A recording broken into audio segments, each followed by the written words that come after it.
Hello and welcome to the Dynata training series. This video will cover how to create a grid user-defined variable.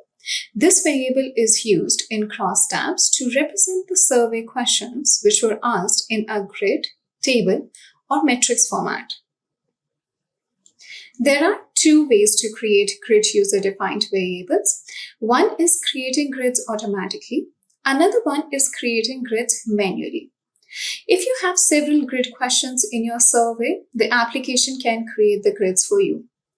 For this, you have to be on the variables page, click on New, and select Auto Grids from here. Doing so will run a task, the status of which can be checked here.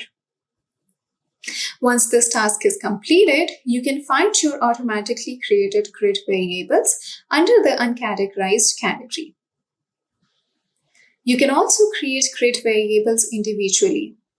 In our example, we will create a grid variable for the provider familiarity / preference category variable.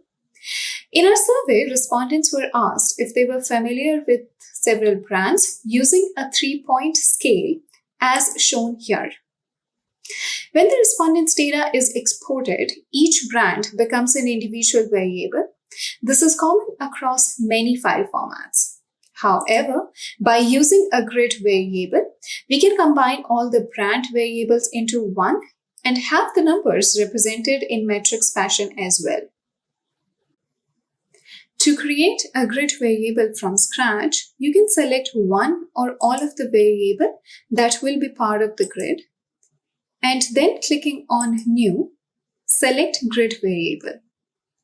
Alternatively, you can right-click on one of the variables that will be part of the grid, select Create UDV, select Grid Variable from the list of options.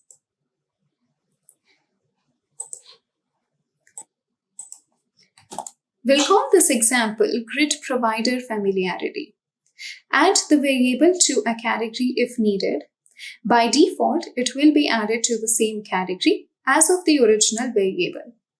Categories organize your variables, which makes it easier for you to navigate large data sets or distinguish between variables with confusing labeling. Now, let's add the remaining variables that make up the grid. You can look for the variables using the search bar here, or if you've used categories to sort your variables, expand the category and select the desired variables. Drag the variables to the middle box on the right. Alternatively, you can drag the whole category if it only consists of the variables which will be part of the grid.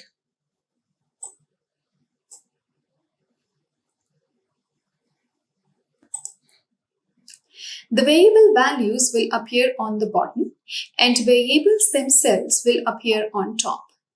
As you can see, the application will try to remove the redundant text, but you can always clean the grid variables here if needed. By default, when the grid variable is used in a crosstab, the variable values will become the rows and the variables will appear as columns. It's possible to change this by adjusting the orientation here. Save the variable by clicking OK. And for better visual of the outcome, add this variable to the crosstab. We hope you find this video helpful and thank you for watching.